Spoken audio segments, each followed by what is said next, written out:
Good morning business breakfast షోకి స్వాగతం. So అందరూ ఎప్పుడెప్పుడు అని ఎదురు చూస్తున్న కేంద్ర కేబినెట్ విస్తరణ ముగిసింది. సో ప్రొఫెషనల్స్కు నిజాయితీ పరులకు ఈ కేబినెట్ ఎక్స్పాన్షన్లో చోటు కల్పించడం ముందుగా ప్రధాని మోడీకి అభినందనలు. ఎందుకంటే సురేష్ ప్రభు, పారికర్, జయంత్ సిన్హా ఇటువంటి ప్రొఫెషనల్స్ చాలా మంచి టీం కనిపిస్తోంది కేంద్ర కేబినెట్లో. సో వీరందరికీ అభినందనలు. అలాగే మన రాష్ట్రం నుంచి తెలుగు రాష్ట్రాల నుంచి మంత్రులుగా నియమితులైన సుజనా గ్రూప్ అధినేత వైఎస్ చౌదరి గారికి, అలాగే బండారు దత్తాత్రేయ గారికి కూడా అభినందనలు తెలియజేద్దాం. సో తెలుగు రాష్ట్రం నుంచి మొట్టమొదటి non politician businessman Y S Chowdary, ఆయన కూడా చక్కటి ప్రొఫెషనల్గా గుర్తింపు తెచ్చున్నారు. కీలకమైన పదవి ఆయనకు సరిగ్గా సరిపోయే పదవి లభించింది. సైన్స్ అండ్ టెక్నాలజీ సంబంధించిన పోర్ట్ఫోలియోని ఆయన నిర్వహించబోతున్నారు యూనియన్ మినిస్టర్ ఆఫ్ స్టేట్ గా. అండ్ అఫ్ కోర్స్ దత్తాత్రేయ గారికి కూడా బిజినెస్ రిలేటెడ్ పోర్ట్ఫోలియో వచ్చింది. లేబర్ మినిస్ట్రీ ఆయన ఇండిపెండెంట్ ఛార్జ్ తో నిర్వహించబోతున్నారు. సో వీరిద్దరికి కూడా ముందుగా అభినందనలు. ఇక మార్కెట్స్ విషయానికి వస్తే 5 వారాలు ఎటువంటి హాలిడేస్ లేని ట్రేడింగ్ సెషన్ మనం చూడబోతున్నాం. కేవలం 3 ట్రేడింగ్ సెషన్స్ ఉన్న లాస్ట్ వీక్ ట్రేడింగ్ నుంచి మనం ఇక రద్దీగా ఉండే ట్రేడింగ్ సెషన్స్ వైపుకి మడుతున్నాం. సో మళ్ళీ క్రిస్మస్ వచ్చేంత వరకు కూడా ఎటువంటి ట్రేడింగ్ హాలిడే మనకు లేదు ఇక.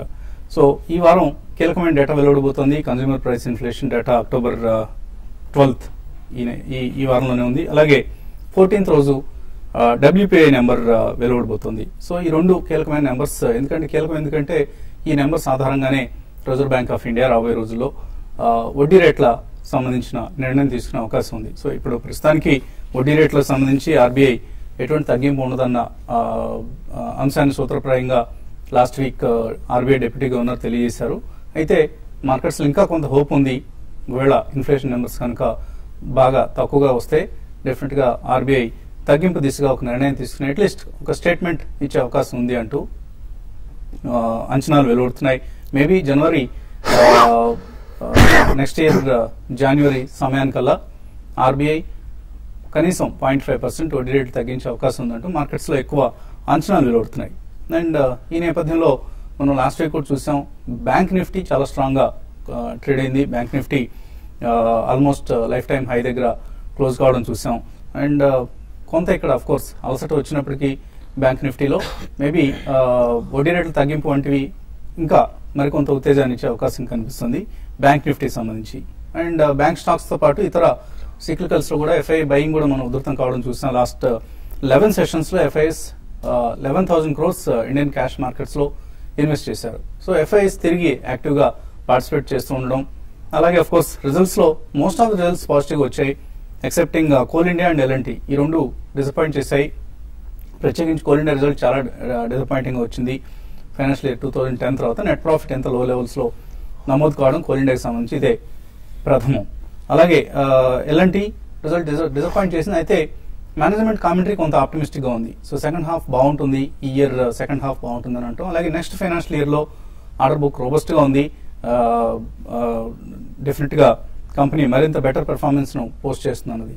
సో లాస్ట్ 2-3 quarters ఎల్ఎన్టీకి గడ్డు పరిస్థితి. ఆఫ్ కోర్స్ ఇది India sluggishness, not just LNT sluggishness. Indian economy మందగిస్తేనే ఎల్ఎన్టీ వంటి కంపెనీలు సఫర్ అవుతాయి. అదర్వైజ్ ఎల్ఎన్టీ ఈజ్ మనకు ఒక ఇండియన్ ఎకానమీకి ఒక ప్రతిబింబం లాగా మనకు అనిపిస్తుంటుంది ఎల్ఎన్టీ కంపెనీ.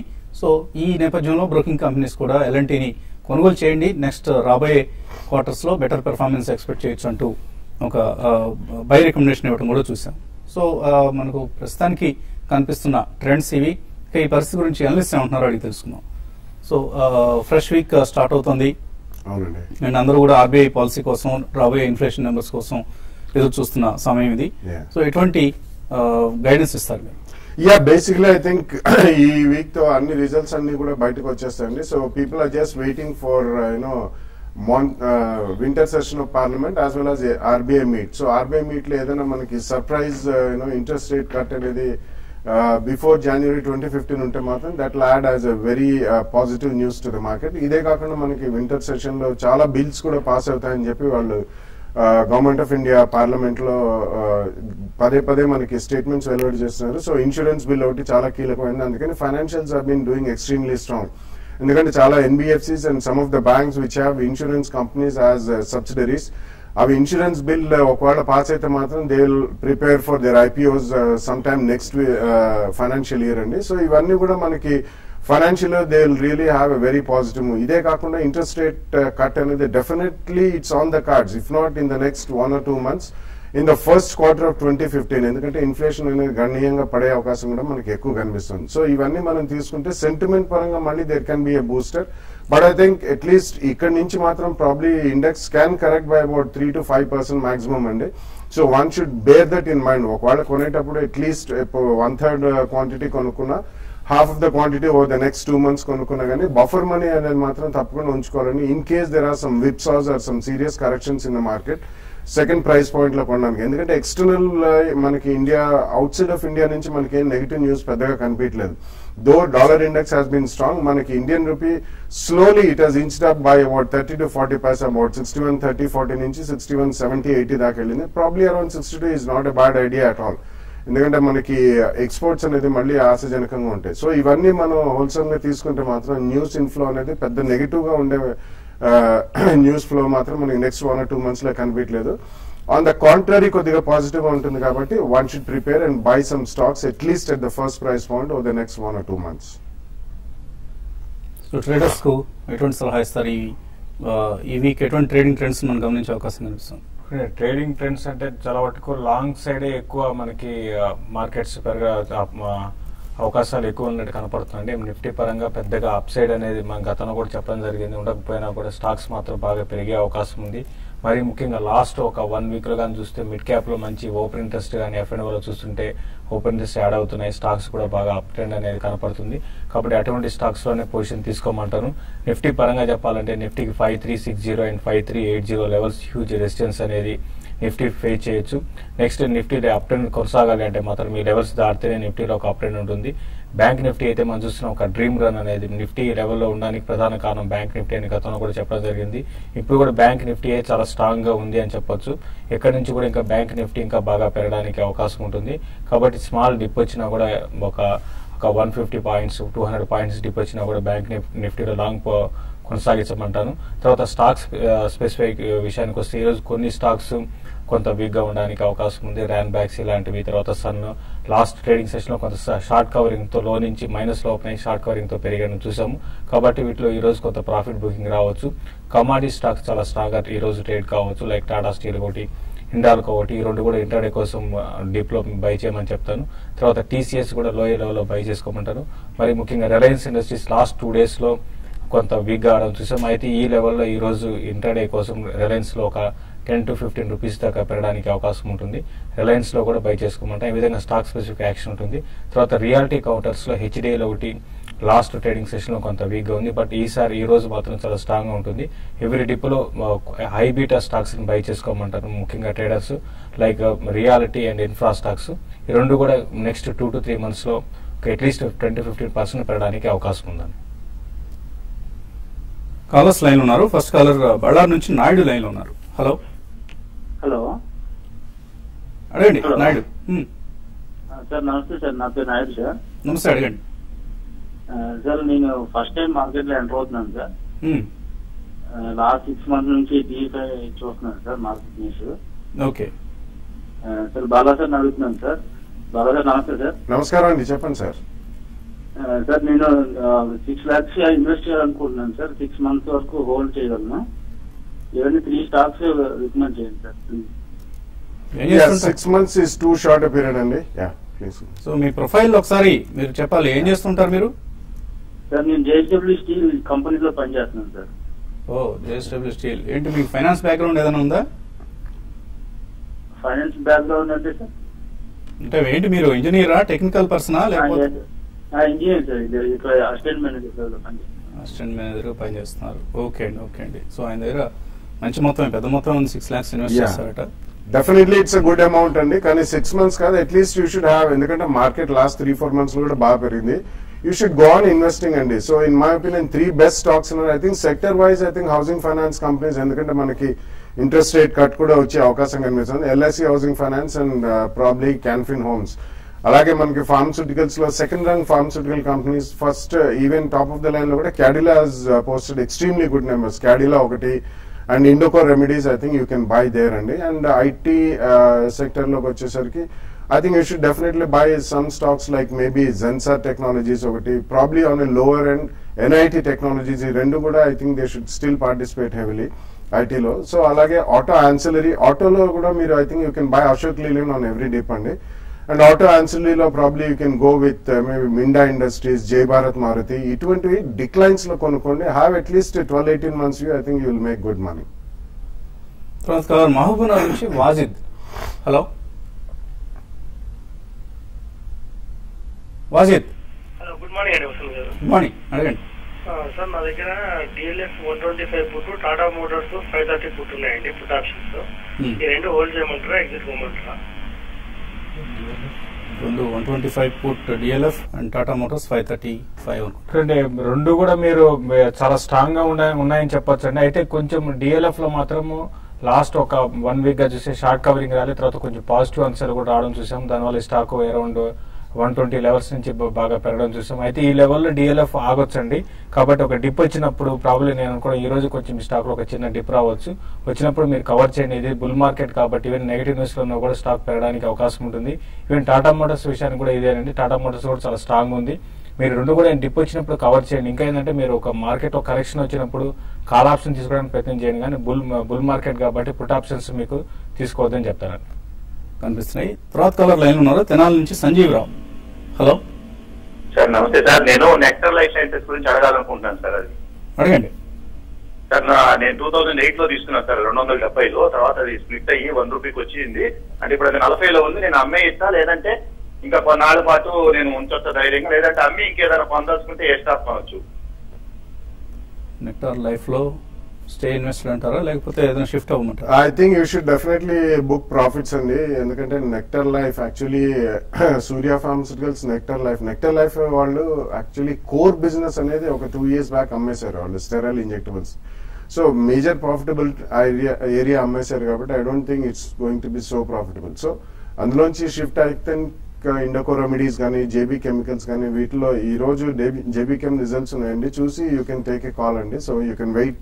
ఇండోకో రెమెడీస్ మాత్రం I think on every dip you should buy. తర్వాత తణుకు నుంచి Vamsi. Hello, good morning Vasanth గారు. Good morning Bala sir.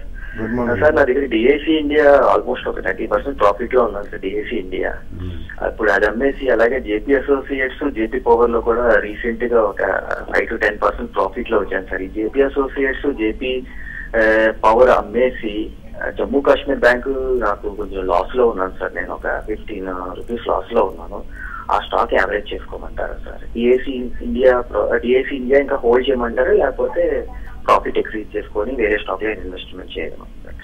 Yeah, DAC actually street is always expecting a total buyback అండి. I think you should hold on to DAC some, అంటే కొద్దిగా profit book చేయండి. But JP associates and JP power లో definitely I think you should book profit అండి, small profit also. కానీ 15 rupees లోలో JNK bank average అనండి. At least ఒక 5-7% dip ఉంటే you should average. It's a good bank, you can buy, go ahead and buy some more quantity. ఒక 5% dip అప్పుడు definitely by చేయమని చెప్తానండి. బట్ జేపీ 2 గ్రూపుల నుంచి బయటపడుకోండి. తర్వాత విజయవాడ నుంచి కుమార్ లైన్ ఉన్నారు. హలో సార్, గుడ్ మార్నింగ్ అండి. Jyothi structure Jain irrigation present rate లో బై చేయాలనుకున్నాను. ఈ రేట్ లో బై చేయండి. జైన్ ఇరిగేషన్ విషయానికి వస్తే ఇది రీసెంట్ గా ఒక ట్రేడింగ్ రేంజ్ లోనే ఉంటుందండి. పెద్దగా ఒక అప్పు వచ్చినా కూడా సస్టైన్ కావట్లేదు. బట్ మీరు నా ఉద్దేశం ప్రకారం కొంచెం రిస్క్ తీసుకోగలిగితే ట్రేడింగ్ కోసం అయితే నేను కరెంట్ అవర్స్ లో జైన్ ఇరిగేషన్ బై చేయమంటారండి. 82 దగ్గర స్టాప్ లాస్ పెట్టుకోండి. అరౌండ్ 95-100 రూపీస్ దాకా రావచ్చు. అరౌండ్ ఆ లెవెల్లో మీరు ఎగ్జిట్ కమ్మని చెప్తాను. జ్యోతి స్ట్రక్చర్ కూడా కరెంట్ అవర్స్ లో మీరు బై చేయొచ్చండి. అంటే ఇమీడియట్ గా ఈ స్టాక్ లో అరౌండ్ 48 దాటితేనే మళ్ళీ మేజర్ అప్ ట్రెండ్ ఉంటుంది. అప్పటి వరకు మాత్రం సైడ్ వేస్ ఉండే అవకాశం ఎక్కువ ఉందండి. ఈమెయిల్స్ కూడా వచ్చాయి. బంటు భాస్కర్ అడుగుతున్నారు, స్కిల్ ఇన్ఫ్రాస్ట్రక్చర్ ఈ కంపెనీ లాంగ్ టర్మ్ వ్యూ ఎలా ఉంది? No, it's yet to really prove itself, and I think you should stay away until they really declare 2-3 quarters of consistent result. Mahesh Guntur నుంచి అడుగుతున్నారు, ఎన్సిసి హోల్డ్ చేస్తున్నారు, నెక్స్ట్ 7 days లో 85 rupees వస్తుందా? అంటే మీరు చాలా ఎక్కువ ఎక్స్పెక్ట్ చేస్తున్నారండి, రావడానికి అవకాశం అయితే పెద్ద కనపడలేదండి. బట్ హోల్ చైన్ స్టాక్ అయితే చాలా స్ట్రాంగ్ గా ఉంది, హోల్ చేయమని చెప్తాను. అలాగే హేమసుందర్ అడుగుతున్నారు, ఈ కామర్స్ కంపెనీస్ భవిష్యత్తు బాగుంటుంది అంటున్నారు. సో ఏవైనా లిస్టెడ్ కంపెనీస్ ఉన్నాయా? అలాగే జస్ట్ డయల్ ఈ కేటగిరీకి ఎందుకు వస్తుందా? జెస్డైల్ అయితే వస్తుంది, కానీ జెస్డైల్ వాళ్ళు recently they taken enablement raise money అండి. దాని తర్వాత అందులో భారీగా పడడం జరిగింది. I think you should stay. Info Edge happens to be one good e commerce story అండి, and Info Edge is a good company. You should buy in to Info Edge. Ramakrishna అడుగుతున్నారు, Oberoi realty, Hindustan construction company medium term కోసం ఎలా ఉంటాయి? రెండు కూడా medium term బాగానే ఉంటాయండి. And ఇప్పుడే మనం అనుకున్నాం ఇంట్రెస్ట్ రేట్స్ కూడా తగ్గడానికి అవకాశం ఉంటుంది కాబట్టి రియాలిటీలో కొంత రిస్క్ తీసుకునే వాళ్ళు ఇప్పుడు కరెంట్ అవర్స్ లో ఇన్వెస్ట్ చేసుకోమని చెప్తారు. నగరి రంగయ్య అడుగుతున్నారు, ఆన్మొబైల్ గ్లోబల్ 2 ఏళ్ల తర్వాత ఆయన ప్రైస్ ఇప్పుడు తిరిగి వచ్చింది, హోల్డ్ చేయొచ్చా, సెల్ చేయొచ్చా? I think last 1 week lo it has really performed extremely well and kabatti you just ride the wave and keep a stop loss and ride the wave. Then if there is any surprising news, probably you may get some more profit. Otherwise, I don't think it's a great long-term story. But trailing stop loss betti ride the wave. Srikar Rao, SD Aluminium 690 రూపాయల్లో 1 year నుంచి hold చేస్తున్నారు, ఏం చేయాలి? It's a news driven counter అండి. ఎప్పుడు కూడా ఈ company అమ్మేస్తున్నారు, ఏదో స్ట్రాటజిక్ సూటర్ లేకపోతే వేరే వాళ్ళకి అమ్మేస్తున్నారని చాలా న్యూస్ ఫ్లో మూలన అది బాగా పెరిగి ఇప్పుడు బాగా రియాక్ట్ కూడా అవుతుంది. I don't think fundamentally it's got such great value అండి. I think you should definitely spurt లో you should come out of this counter. దాని నుంచి దేనికి షిఫ్ట్ అవ్వమంటారు? SL Propack is an excellent packaging లోనే ఉందండి, and they are one of the world leaders. So I think you should buy SL Propack on every dip. Satish Gundarapu అడుగుతున్నారు, Panasonic energy, Mukund limited, ఈ 2 stocks short term కోసం తీసుకున్నాం అనుకున్నారు, తీసుకోవచ్చు? Mukund limited అనేది మీరు షార్ట్ టర్మ్ కోసం కాదండి, ఇన్వెస్ట్మెంట్ కి అయితే ముకుంద్ లిమిటెడ్ మీరు కన్సిడర్ చేయొచ్చు. పానాసోనిక్ మాత్రం అవాయిడ్ చేయమని చెప్తానండి. దేవేంద్ర రావు అడుగుతున్నారు, ఎస్ బ్యాంక్ 550లో కొన్నారు, అలాగే జేఎండ్కే బ్యాంక్, ఇండస్ఇండ్ బ్యాంక్ కొందాం అనుకుంటున్నారు, ఎటువంటి సలహా ఇస్తారు? Definitely good idea and S Bank hold cheyandi. JNK and IndusInd, both of them will do well. You can buy at least in 2-3 price points over the next 12-18 months. You'll make good money. Deepu అడుగుతున్నారు, KPIT technologies, Odyssey technologies long term view ఏంటి? KPIT recently they came out with decent numbers in this quarter only, so I think KPIT going forward will do well. You can buy it in at least 2 price points with a 5-7 or 10 to 12% correction. But Odissi I have not tracked that. అలాగే నీల్ కమల్ కొన్నారు, Friday రోజు 12% తగ్గింది, ఏం చేయాలి? I think you should hold on to it and ఎందుకంటే basically input cost అనేది వాళ్ళకి next few quarters కూడా I think they'll have a major plus point in terms of reduction in the raw material pricing. So it's a good decent brand name ఉన్న company అండి. So 1 or 2 quarters you should hold on to the stock. Megharaj Palamaner నుంచి Sun pharma 850లో కొన్నారు, hold చేయొచ్చా? Hold చేయమని చెప్తానండి. మీరు even markets strong ఉన్నా week ఉన్నా కూడా చాలా స్ట్రాంగ్ ఉన్న స్టాక్ హోల్డ్ చేయమంటాను. సుజాత అడుగుతున్నారు, మల్టీబేస్ ఇండియా 140లో ఉంది ప్రస్తుతం, లాంగ్ టర్మ్ వ్యూ ఏంటి? ఇది మల్టీబేస్ ఇండియా లాంగ్ టర్మ్ విషయానికి వస్తే మీరు ట్రెండ్ అనేది చాలా అప్ ట్రెండ్ ఉందండి, బట్ లాంగ్ టర్మ్ చెప్పలేము కానీ బట్ ఈ ట్రెండ్ లో మీరు హోల్డ్ చేయమంటాను. అరౌండ్ 180 దాకా పెరగడానికి అవకాశం ఉందండి. జైన్ ఇరిగేషన్ కొందాం అనుకుంటున్నారు, శ్రీరామ్, ఇందాక మనం ఆల్రెడీ ఆన్సర్ చేసాం. ఇది వియటెక్, వ్యాబాగ్, హ్యాట్సన్ అగ్రో, గణపతిరావు అడుగుతున్నారు, వియటెక్ 4% లాస్ లో ఉన్నారు, హ్యాట్సన్ అగ్రో కూడా 15% లాస్ లో ఉన్నారు, హోల్డ్ చేయొచ్చా? Yeah, I think both the companies you can hold and just don't go by that 5-10% losses. Definitely they are 2 good shares you should hold on for long term. Quality 48లో కొన్నారు, శివరామ్, ఏం చేయాలి? I think quality kuda it qualifies among FMCG companies andi. So అందులో కొద్దిగా speculative activity కూడా ఎక్కువ ఉంటుంది. So భారీగా high beta stock ఇది. Currently you should ride the wave and you should book the profits whenever you get some 15-20%. Lakshmi Santala అడుగుతున్నారు, L&T finance 76లో, TVS Motors 45లో ఉన్నాయి, ఏం చేయాలి? చూడండి, మీరు టీవీఎస్ మోటార్స్ చాలా మంచి ప్రాఫిట్స్ లో ఉన్నారు, ఇంకా కొనసాగించమంటానండి. ఎల్ఎన్టీ అయితే ఇప్పుడే ఒక లాస్ట్ 2-3 రోజుల్లో కొంత స్టాక్ లో ఒక అప్ ట్రెండ్ వచ్చింది, ఈ అప్ ట్రెండ్ కొనసాగొచ్చు, అది కూడా హోల్డ్ చేయండి. రాజేష్ రావు అడుగుతున్నారు, డిష్మన్ ఫార్మా 159, స్నోమెన్ లాజిస్టిక్స్ 99లో ఉన్నాయి, నెక్స్ట్ 9 months లో ఎలా ఉంటాయి? I think Dishman should fetch you decent return on this. Snowman, I think it will take time, but it's a highly speculative activity currently jarugutundi. But over the longer period of time, Snowman kuda baaguntundi kabatti currently hold cheyandi. మధ్యాహ్నం 1:30కి smart invest లో మళ్ళీ కలుద్దాం. ఇది ఇవాల్టి business breakfast show. Keep watching TV5.